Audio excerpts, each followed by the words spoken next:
Assalamualaikum warahmatullahi wabarakatuh. Halo teman-teman semuanya, kembali lagi nih di konten pembelajaran bersama Amel. Nah, kali ini Amel mau mengajak teman-teman untuk kita membahas terkait angkatan 66 dan angkatan 80-an.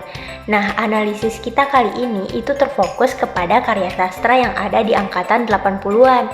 Karena pada karya sastra angkatan 66 itu tidak ada sesuatu yang menonjol dan tidak ada perubahan di dalamnya. Oke teman-teman, jadi Amel ingin memberikan sedikit gambaran nih. Nah, pada video ini kita membahas mengenai novel Ziarah dan Burung-Burung Manyar, yang mana novel Ziarah ini merupakan karya dari Iwan Simatupang nih. Di dalam novel ini sama sekali tidak ada nama tokoh loh teman-teman. Sedangkan pada novel Burung-Burung Manyar itu terdapat psikoanalisis tokoh yang dikedepankan oleh sastrawan.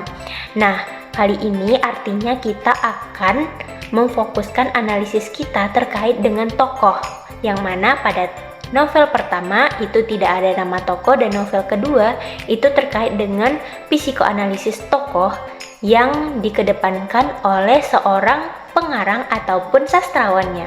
Oke, kita bahas terkait dengan sejarah sastra angkatan 66. Angkatan 66 lahir pada sejarah sastra Indonesia. Lahir saat situasi politik di Indonesia sedang penuh gejolak, di mana marak terjadi penyalahgunaan kekuasaan pada periode 1960 sampai dengan 1970 yang turut mempengaruhi pola karya sastra pada saat itu. Karya sastra pada angkatan 66 banyak membahas kritik dari situasi politik dan kehidupan sosial masyarakat. Angkatan 66 menjadi sebuah periode sastra yang dicetuskan oleh H.B. Jahsin pada tahun 1966 nih teman-teman. Saat itu terjadi gelombang aksi mahasiswa yang berhasil menumbangkan rezim pemerintah yang melakukan tindakan penyelewengan. H.B. Jahsin kemudian berniat mengemukakan pemikirannya melalui karya sastra. Akan tetapi, penamaan angkatan 66 ini mengundang kontroversi sehingga penamaan ini tidak dapat diterima. Mengapa angkatan 66 tidak dapat diterima? Menurut teman-teman, kenapa? Jadi, menurut sejarahnya, menurut Pradopo, penamaan angkatan itu seharusnya dilandasi oleh faktor karya sastra yang membedakannya dengan angkatan sebelumnya, bukan mengacu pada kondisi sosial dan politik. Sehingga alasan H.B. Jahsin yang menggolongkan angkatan berdasarkan usia juga ditolak oleh Pradopo.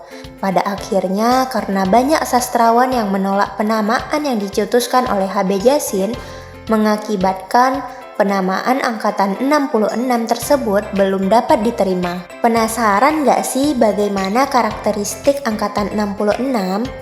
Jadi tidak banyak yang berubah atau tidak banyak yang menonjol nih teman-teman. Yang pertama, puisinya menggambarkan kemuraman hidup yang menderita.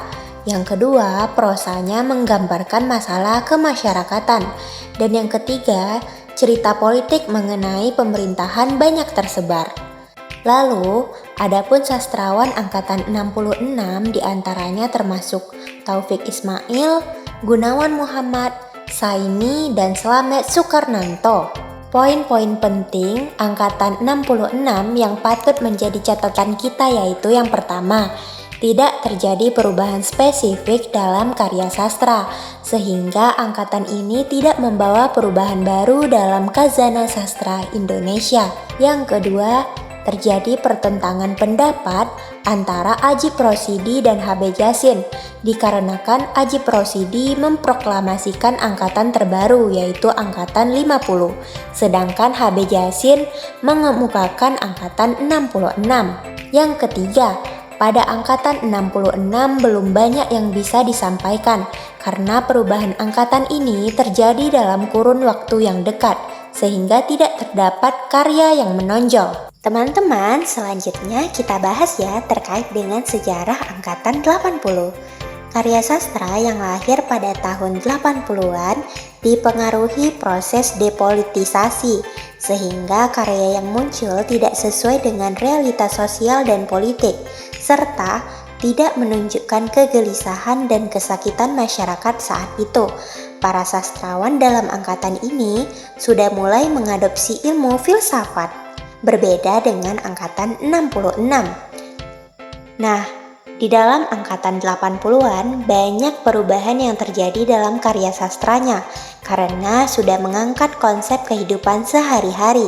Pada kala itu, perkembangan sastra mendapatkan banyak ruang sehingga sastra berkembang dengan cepat. Poin-poin penting dalam angkatan 80 yang wajib menjadi catatan kita yang pertama, adanya pembaharuan dalam berbagai genre yang muncul pada angkatan ini setelah melewati masa-masa penuh konflik dan kesusastraan Indonesia menampaki proses pematangan. Yang kedua, tidak ada tuntutan untuk mengikuti garis-garis tertentu sehingga sastrawan melakukan eksperimen-eksperimen tanpa batas. Yang ketiga, ilmu filsafat mulai diadopsi oleh para sastrawan dalam karya sastranya. Angkatan ini menjadi angkatan yang paling subur baik dalam bentuk novel maupun dalam bentuk cerpen. Nah, adapun sastrawan yang menonjol pada angkatan 80, kita bahas yang pertama ada Iwan Simatupang. Iwan Simatupang adalah sastrawan yang bergelut pada tahun 1960-an, yang mana menulis karya-karya yang bersifat inkonvensional dan karena itu dianggap pembawa angin baru dalam kesusastraan Indonesia. Iwan Simatupang lahir di Sibolga, Sumatera Utara, tanggal 18 Januari 1928 dengan nama Iwan Mertua Dongan Simatupang. Dia dianggap sebagai anak yang cerdas. Dia dibesarkan dalam keluarga Islam. Ayahnya adalah seorang haji yang mengajari Iwan membaca Al-Quran. Sebagian masa kecil Iwan dilaluinya di Aceh, daerah yang dikenal sebagai Serambi Mekah. Kemudian pada masa remajanya, ia tinggal di Sibolga, tempat kelahirannya, yaitu pusat agama Protestan di Sumatera Utara. Salah satu novel Iwan yang terkenal adalah Ziarah dan Merahnya Merah. Selanjutnya ada YB Bangun Wijaya. Mangun Wijaya atau Romo Mangun dikenal sebagai seorang rohaniwan, arsitek dan sastrawan yang besar karena karya-karyanya. Namun, mungkin tak banyak yang tahu bahwa ia juga seorang aktivis yang memperjuangkan warga tertindas. Setelah 10 tahun menjadi rohaniwan, arsitektur dan dosen, Romo Mangun, demikian ia biasa disapa, membantu warga di Kalicode, Yogyakarta dan Kedung Ombo, Sragen. Perjuangannya membela rakyat tertindas dari penggusuran menjadi hal yang menarik kala ia menggunakan pendekatan intelektualnya. Romo Mangun dikenal melalui novelnya yang berjudul Burung-Burung Manyar. Novel itu mendapat penghargaan sastra se-Asia Tenggara Ramon Maksasai pada tahun 1996. Oke, salah satu hal-hal yang menarik pada angkatan 80 yaitu terkait dengan pembaharuan ide. Sekarang kita akan menganalisis novel Ziarah karya Iwan Simatupang terkait dengan pembaharuan ide di dalam karya sastranya. Jadi, Ziarah merupakan novel karya Iwan Simatupang yang diterbitkan pada tahun 1966 oleh penerbit Jambatan. Novel Ziarah merupakan novel yang sangat unik serta menarik untuk dibaca karena para pembaca diajak untuk kembali kepada masa lalu oleh pengarang dengan berlandaskan filsafat serta berkesinambungan. Novel Ziarah ini menceritakan tentang kehidupan seorang pelukis yang kehilangan semangat pada cita rasa seninya. Alasannya karena kematian istrinya. Ia membuang hasil karyanya dan alat lukisnya ke laut. Kemudian dia hidup tanpa rumah dan bekerja serabutan. Dan hasil yang diperoleh ia gunakan untuk makan dan minum anggur.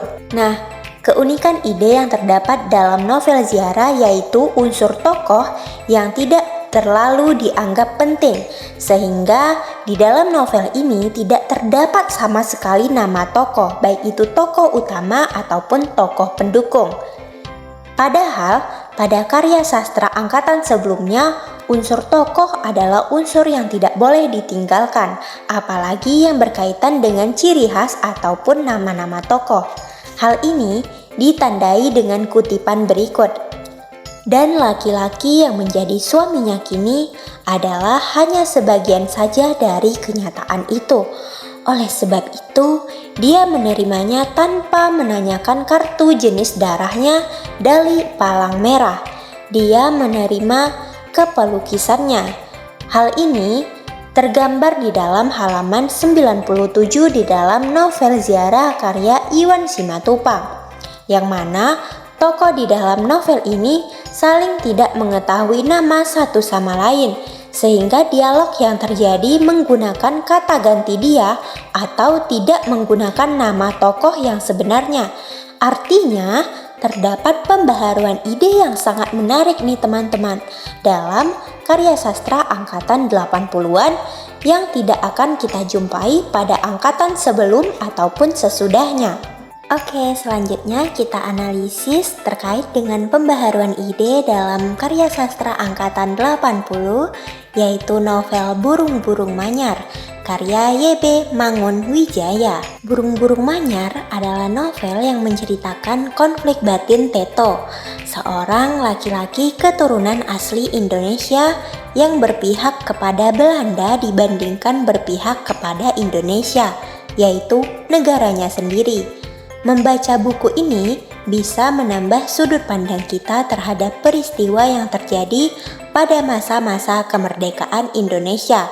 Selama ini yang kita ketahui adalah sejarah-sejarah dari sudut pandang bangsa Indonesia yang mendukung Republik. Sedangkan pada novel ini, penulis memberikan sudut pandang baru mengenai sejarah Indonesia dari sudut pandang pihak yang menolak Republik. Sejak membaca pembukaan dari buku ini, kita bisa melihat adanya kebanggaan Teto terhadap Belanda. Tetapi ayahnya tertangkap oleh Jepang ketika Kenil dikalahkan Jepang. Ibunya dihadapi oleh pilihan yang sangat sulit, yaitu memilih suaminya mati atau ia dijadikan gundik kempetai. Dengan merasa sangat terpaksa, akhirnya Ibu Teto bersedia menjadi gundik kempetai. Hal ini yang menyebabkan Teto membenci Indonesia. Nah, di dalam novel Burung-Burung Manyar, unsur tokoh utama dianggap berperan penting dalam proses jalan ceritanya.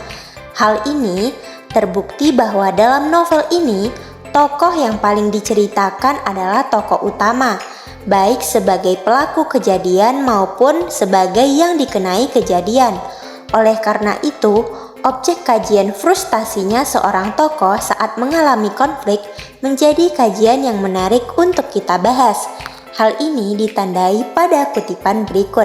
Kutipan tersebut melukiskan pertentangan antara ayah dan ibu Teto tentang pergaulan Teto.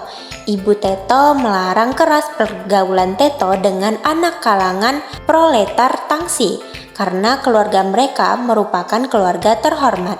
Sedangkan ayah Teto membiarkan Teto bergaul dengan anak kalangan tersebut agar kelak jika Teto besar mudah menyesuaikan diri dengan bawahannya. Pertentangan ini mengakibatkan sang tokoh utama yakni Teto frustasi karena sebenarnya Teto lebih suka bergaul dengan siapa saja. Oke, yang terakhir kita bahas terkait dengan perbedaan karya sastra angkatan 66 dan angkatan 80-an. Pada angkatan 66 tidak terjadi perubahan yang menonjol dalam karya sastranya. Sedangkan pada angkatan 80-an terjadi perubahan ide sastra yang signifikan, yaitu ditandai dengan novel Burung-Burung Manyar dan novel Ziarah. Yang kedua, pada angkatan 66, penamaan ini menuai kontroversi dari para sastrawan. Sedangkan pada angkatan 80-an menjadi angkatan yang paling subur nih teman-teman. Dan sastrawannya memiliki kebebasan dalam mengeksperimenkan ide-ide baru. Yang ketiga, angkatan 66 masih bercerita tentang konflik dan politik. Sedangkan pada angkatan 80-an sudah mengadopsi ilmu filsafat. Sekian dulu ya pembahasan kita. Kita akan kembali lagi pada video-video yang tidak kalah menarik loh. Tetap semangat dan jaga kesehatan teman-teman. Assalamualaikum warahmatullahi wabarakatuh.